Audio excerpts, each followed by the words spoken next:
afternoon, ladies and gentlemen. Thanks for joining Equinox Television. We're live from Cameroon's economic capital city, Douala. Equinox Central News Desk, a bilingual edition of News this midday, and the first part is in the French language with Julien Bert-Brissa. Julien Bert-Brissa, good afternoon. Bon après-midi à vous, Formi Armstrong Sanda. Mesdames et messieurs, bon après-midi à tous. Merci de choisir Equinox Télévision pour vous informer. 125 administrateurs et greffiers adjoints prennent l'engagement de travailler à la bonne administration de la justice. Ils viennent de prêter serment à la Cour d'appel du centre, c'est à Yaoundé. Servir avec dignité, probité et respect des institutions sont là quelques recommandations qui leur ont été faites. D'autres précisions dans ce reportage de Marcelin Gansopero d'Ingassi. Moi, Ewodoifa, Bertrand Marie-Georgie.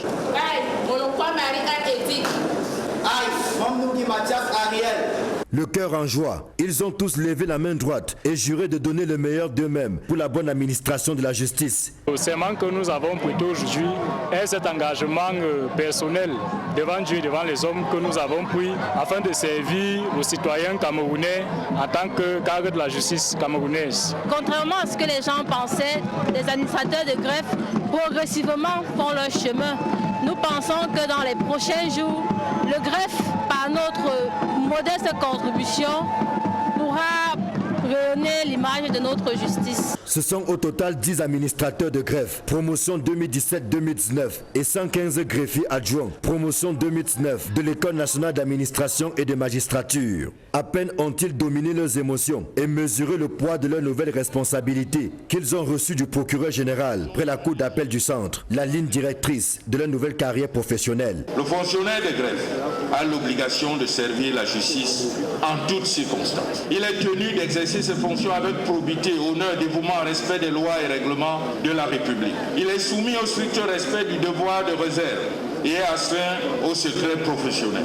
Le secret professionnel concerne tous les faits, actes, informations parvenues à sa connaissance dans l'exercice ou à l'occasion de l'exercice de ses fonctions. Le fonctionnaire de greffe, qu'il soit en service ou non, doit s'abstenir de tout acte, geste, parole, manifestation, comportement tendant à discréditer la justice. La présidente de la cour d'appel du centre est allée dans le même sens, en rappelant aux élus du jour la délicatesse de la mission qui leur incombe désormais au sein de l'appareil judiciaire. Droit dans leurs bottes, les greffiers adjoints et administrateurs de greffe se disent prêts à servir la République en puisant dans les enseignements reçus à l'ENAM. De bien faire notre travail sur le terrain, surtout de combattre les lenteurs judiciaires que connaissent notre monde aujourd'hui et aussi de revendiquer les droits que jusqu'ici nous n'avons pas encore bénéficiés. Les anciens ont eu à revendiquer et on va suivre la marche et aussi et surtout entamer une très bonne carrière professionnelle. Nous devons servir la justice camerounaise avec sérénité, avec dignité, loyauté, surtout honneur et dans la probité, afin que la société puisse trouver la soif dont elle a besoin. Déjà déployés dans les juridictions de la République, ces fonctionnaires de greffe n'avaient plus besoin que de l'onction officielle que représente leur prestation de serment. Les nouveaux maçons qui ont dû patienter à cause du coronavirus sont attendus au pied du mur. Et le Rwanda peut-il inspirer le Cameroun dans la gestion des mototaxis? Le pays de Paul Kagame dispose d'un modèle de gouvernance dont le moyen de transport qui fait école en Afrique. Identification, sécurité sociale et organisation. Le pays est un modèle à partir duquel des syndicats camerounais proposent au gouvernement de s'appuyer pour juguler les faiblesses de ce secteur. Dalastiana et Donald Brice Kamgan. Des mototaxis au pays de Paul Kagame. Casque, état neuf des engins, nombre de passagers, la présentation extérieure de ces travailleurs laisse présager d'un secteur suffisamment bien structuré.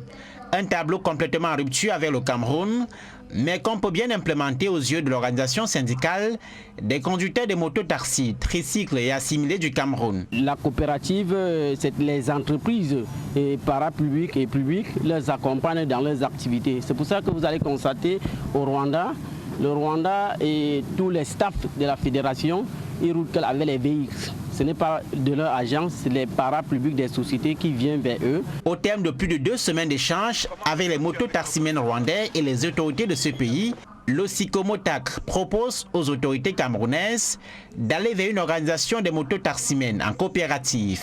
Avantage, réduire la dispersion des énergies, faciliter la sécurité sociale des travailleurs. Au plan de l'organisation, le Rwanda dispose d'une fédération nationale des mototaxis, des unions dans les régions et des structures très solides dans chaque commune. Vous savez que dans le syndicat, les membres ne cotisent pas. Et à la coopérative, les gars mettent leurs moyens et il y a la sécurité sociale, ils ont mis en place tout un système. Autre élément, la sécurité. Le Rwanda, par un système d'identification des mototaxis, lutte efficacement contre l'insécurité dans le secteur. Si un crime se passe par exemple ici, au rond-point CC, la police arrive, quand les criminels sont déjà partis, la police identifie tous ceux qui étaient tout autour et avec la carte digitale que le taximan avait sur lui au moment où il commettait le crime, alors puisqu'ils sont déjà centralisés au niveau de la police, connaissant son permis de conduire, connaissant sa carte nationale d'identité, ayant ses empreintes digitales, même des yeux, puisque cette carte contient tout cela, on peut facilement localiser, n'est-ce pas, celui, n'est-ce pas, qui a commis le crime. Des propositions à transmettre aux autorités camerounaises pour tenter de juguler les difficultés que le Cameroun a à canaliser le peuple des plus de 2 millions de conducteurs de mototaxis, réduit à la débrouillardise par le chômage aux 4 coins du pays et facteur d'insécurité, de désordre urbain et d'accidents de la circulation. L'insécurité qui déstabilise le quotidien des habitants de la ville de Baganté à l'ouest Cameroun préoccupe l'exécutif municipal de cette localité. Et lors du vote du budget de l'exercice 2021, un accent particulier a été mis sur la lutte ou dans la lutte contre cette gangrène. Jérôme Narcisse Sobzé. Baganté semble devenir, au fil des jours, l'un des fleurons de l'insécurité galopante, à cause de ces malfrats sans foi ni loi qui, la nuit tombée, donnent des insomnies aux paisibles citoyens. Cette préoccupation était récemment au centre des débats lors de la tenue de la session ordinaire du conseil municipal portant examen et vote du budget 2021 de la commune de Baganté. Comme je vous ai dit, au niveau de la mairie, en ce qui concerne les investissements, on voudrait quand même que la ville soit plus éclairée pour que ce qui se passe la nuit, que les gens aient quand même peur à cause de lumière. Mais il reste simplement sensibilisé. À dire que malgré la criminalité et les autres, la justice populaire est favable. À côté de la lutte contre l'insécurité, la commune de Baganté se fixe d'autres nouveaux défis en 2021, parmi lesquels les travaux de finition de son hôtel de ville, le début de la construction d'un marché central à Baganté digne de ce nom, ou encore le maintien de la propriété dans les villes et villages de la commune, pour ne citer que ces quelques exemples. C'est ainsi que le budget 2021 soumis à l'examen et adoption a été validé par l'ensemble des conseils municipaux. Il est équilibré en recettes et en dépenses à la somme d'1 391 710 000 francs CFA, soit une augmentation de 105 561 152 francs CFA en valeur relative par rapport à celui du précédent exercice. Au sortir de ce conseil municipal, M. Franklin François Etapa, préfet d'Undé, en tant que tutelle, a vivement souhaité que la commune de Baganté accompagne ses efforts ainsi que ceux d'efforts de maintien de l'ordre, notamment en matière d'éclairage public dans la commune de Baganté. Les populations attendent désormais juger les maçons au pied du mur. De ce journal, le cancer de la rétine se manifeste par l'apparition des taches dans l'œil de l'enfant dès le bas âge. Les spécialistes affirment que si le mal est détecté très tôt, il peut être guéri. À exérer pour plus de précision. C'est une maladie qui attaque l'enfant dès le bas âge. Selon des spécialistes, des examens médicaux savamment menés permettent de détecter le cancer de l'œil chez le nourrisson. On peut faire l'échographie de l'œil qui va très bien montrer ce qui se passe à l'intérieur. S'il y a une tache à l'intérieur, c'est un cancer de la rétine. C'est pour ça qu'on dit rétinoblastome. Et ce cancer-là, quand on le voit tôt, on peut le guérir. Rétinoblastome, c'est le nom technique de ce cancer qui attaque la rétine. Il se manifeste par l'apparition des taches dans l'œil. On peut avoir une tache dans l'œil et surtout, vous voyez que l'enfant qui naît a comme un œil de chat. C'est-à-dire que si vous vous mettez quand on fait un flash de lumière, on voit comme si chez lui il y a un flash. Donc, mais la nuit, ça se voit très bien, un œil de chat. Un cancer qu'on peut avoir dès la naissance. Donc un nouveau-né peut avoir cette maladie. La science n'a pas encore trouvé le moyen de prévenir le cancer de l'enfant. Les spécialistes conseillent de courir très vite à l'hôpital lorsque le mal est détecté. Nous n'avons pas de prévention pour le cancer de l'enfant, mais nous avons un diagnostic précoce. Donc plus tôt on fait le diagnostic, le traitement est court et les résultats sont meilleurs, sont bons. Donc ce qui veut dire qu'un enfant qui a été traité d'un cancer guérit et il rentre à l'école et il refait sa vie. Donc j'encourage les parents à venir rapidement à l'hôpital. Bien que dangereux, le rétinoblastome, cancer de la rétine ou de l'enfant, n'est pas une fatalité. On peut en guérir. Les spécialistes en parlent à la faveur d'une conférence organisée à Yaoundé par la Société camerounaise d'oncologie pédiatrie.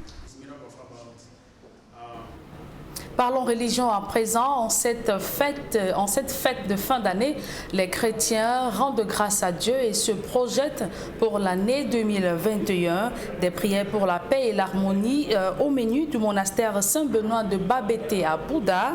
L'amour du prochain, fil conducteur de l'homélie du jour. Jacquino Molon et Gladys Sidi.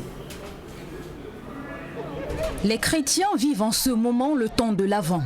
C'est une période de préparation à la venue de l'enfant Jésus. Il est question d'être dans des dispositions favorables à l'accueil du Messie. Et c'est aussi l'occasion d'intensifier les prières pour la paix, l'amour dans le monde en général et au Cameroun en particulier. Au monastère Saint-Benoît de Babété, un Bouddha dans le département des Bamboutos, cette période d'attente se fait aussi à travers le chant et le recueillement. Au cours de cette période d'attente, de renouveler, n'est-ce pas, la présence, la naissance du Christ parmi nous, c'est de nous préparer à purifier nos cœurs, nos corps, nos familles et notre monde, puisque l'Église distille la paix.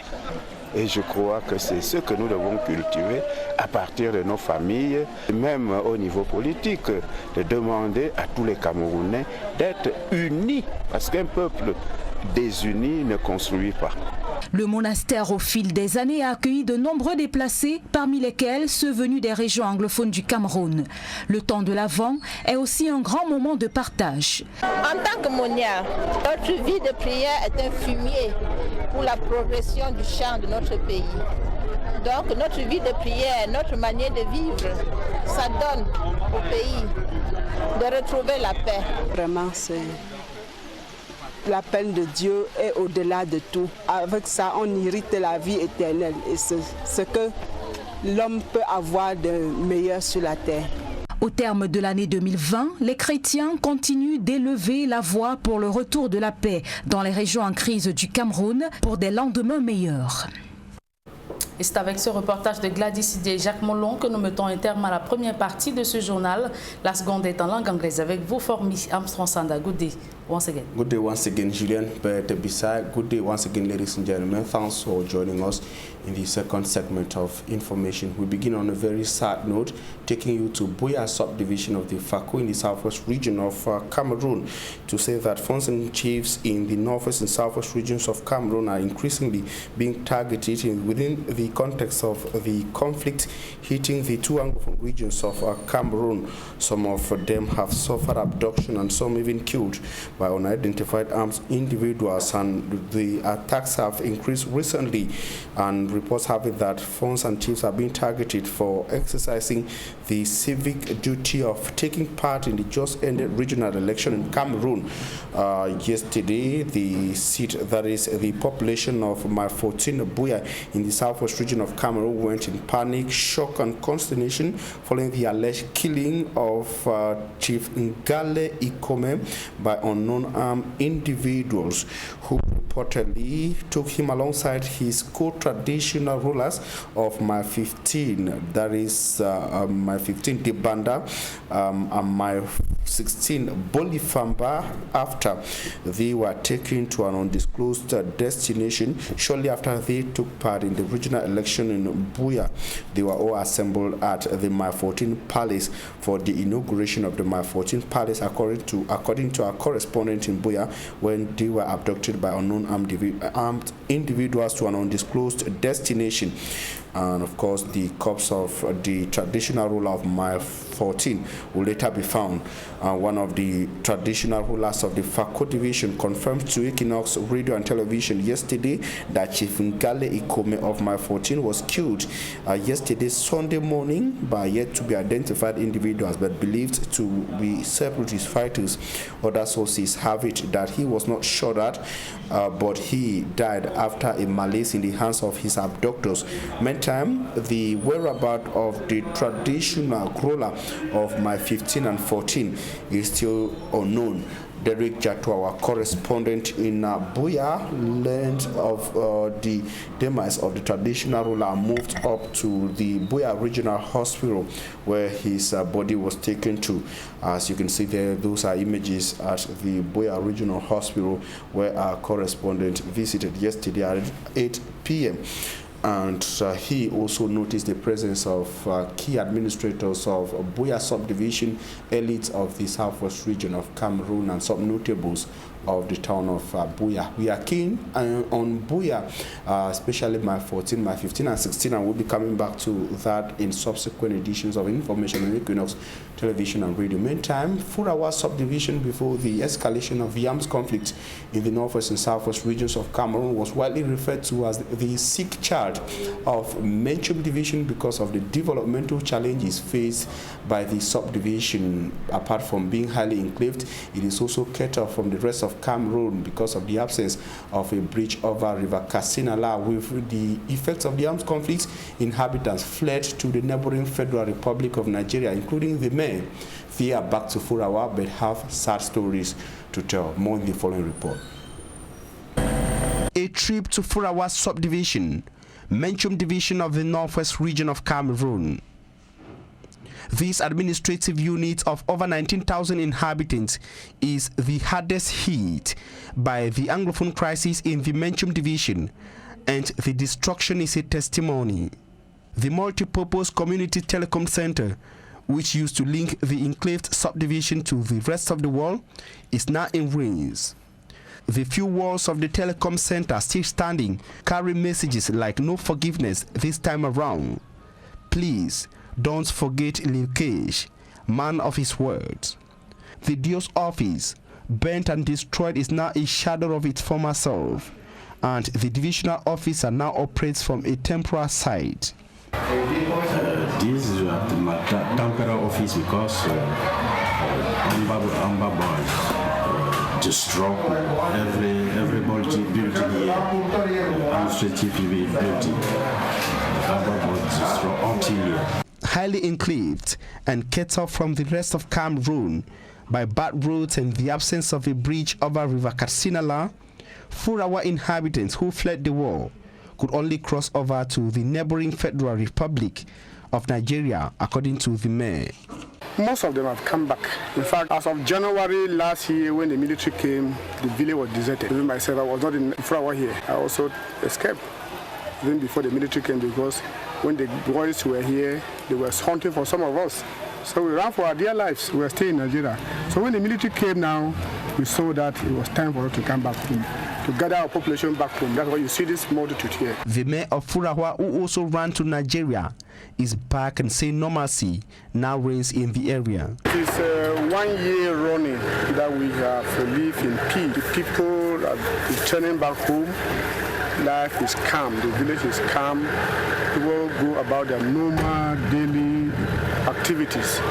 The school is going, both primary and high school. So now we don't have any major issue, but for the fact that threats are still coming from distance from our separatist fighters, warning us from time immemorial that they will be visiting us. And I'm sure that with the president, with the security, we are not afraid. The few learners who brave it to return and study in Furawa face numerous problems, according to Mr. Ama Gilbert, pedagogic inspector of the Furawa Inspectorate. Since we started school, most children lack books and other essential school materials. So this one that has been handed to the inspectorate to share to the schools by the general. I hope that they will make maximum use of it. These and other challenges of the people of Furawa, including the lack of basic commodities, were attended to by Brigadier General Cavalier, commander of the 5th Joint Military Region, during an operational control visit to Furawa. It was a shocking scene in the Newbell neighborhood of Douala 2 subdivision over the weekend. A man angry after a family dispute decided to set ablaze a family building, killing the occupant, 3 in number, and leaving other people severely wounded. In total, 5 persons died as a result of the unfortunate fire incident. Charles Ikome tells us more.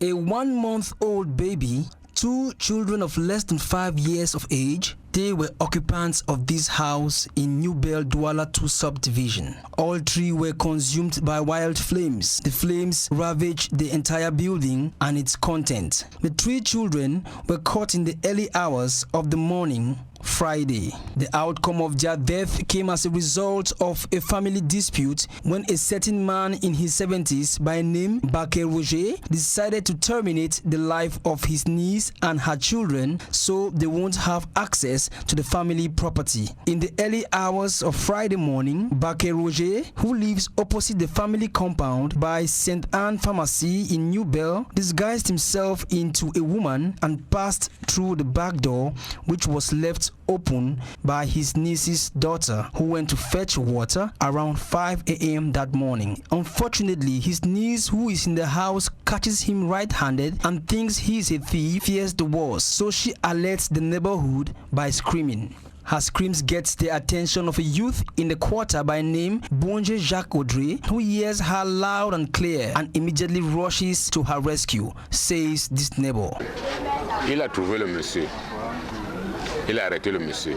Audrey got into the house and held Roger and didn't want to know what was happening. He decided to subdue him, not knowing that he had already sprinkled kerosene all over the house and not knowing that he had a gas lighter in his possession. When Roger realized that he might be stopped by Audrey, he lit the gas lighter and everything exploded. In the course of the explosion, 2 children of less than 5 years old and their baby brother, who was just a month old, died on the spot. Baké Roger, the man who lit the gas lighter, died in the hospital hours later, as well as Audrey, the boy who tried to stop him from committing this criminal act. The mother of the children and her daughter are sound and safe, but will never have the same life again due to the loss of their siblings and children. Charles Ikome reporting there. And the Douala Lakintini Hospital has over the years been at the center of problems and controversies in Cameroon's economic capital city and also across the nation. And the new management of the Douala Lakintini Hospital is about changing the narrative. This has eventually pushed the medical officers to changing the perception of Douala city dwellers in Cameroon towards the health facility. The new administration affirms that the hospital is back on its feet and much more effective and more people-oriented. Charles Ikome once again. For a number of years now, the Lakintini Hospital, situated in Akwa, Douala 1 subdivision of the Littoral region, has been condemned by many for its bad reputation, a negative name which came as a result of the poor treatment of patients and obligatory payment before services, which sometimes cost patients their lives. In the past, people had a very bad impression about Lakintini. Lakintini, you cannot have any service for free. In Lakintini, you have to pay for services, and those are things in Lakintini care is not humanized. However, the new administration of the hospital has done some restructuring by putting in place better sanitary conditions, a good humanitarian staff, and has modernized the hospital's infrastructure. I think on our own part we had some faults too, but all those things we've done a retrospective view to sort out where we failed in the past, and that's the reason why we are calling on the entire public to come and see for themselves that we've changed. The reason why we are offering an open door day for 1 week, where we have free consultations to call on the population to come and see for themselves how Lakentini have changed. In the past we had problems with hygiene, but I think you can see for yourself from the tour that people did in the services, things have changed. Lakentini, it's clean.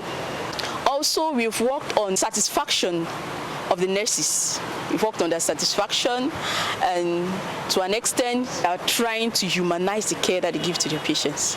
The Lakentini Hospital in Douala relies on training workshops to increase the capacities of its staff in the care and reception of users. The mastery of modern communication tools, in particular the website, digital social media, as well as mass communication, will allow to give the right information on time. The setting up of biometrics and more efficient video surveillance system has enforced the security of the hospital for better personnel management. On a demandé une puce de constatation spécialisée chez vous, mais vous nous avez renvoyé la puce que nous on appelle le chirurgien. Comment nous on doit faire pour avoir le chirurgien, s'il vous plaît? Bien. Oui, je ne crois pas avoir vu quelqu'un ici avec une fiche de consultation. That report brings us to the end of the midday news on Equinox Television. We thank you for your very kind attention. News will continue on Equinox. At 6 p.m. you will have a full newscast in the English language, and at 8 p.m. a full newscast in the French language. Julien Berthe-Bissay and I will be back here tomorrow at 7 a.m. God willing. Julien, see you tomorrow at 7 a.m. On se revoit demain 7h, s'il plaît à Dieu. Formi Armstrong Sanda. Mesdames et messieurs, merci d'avoir suivi cette édition bilingue du journal. Retrouvez dans quelques secondes Flavie Valondongo et toute son équipe pour votre quotidien santé.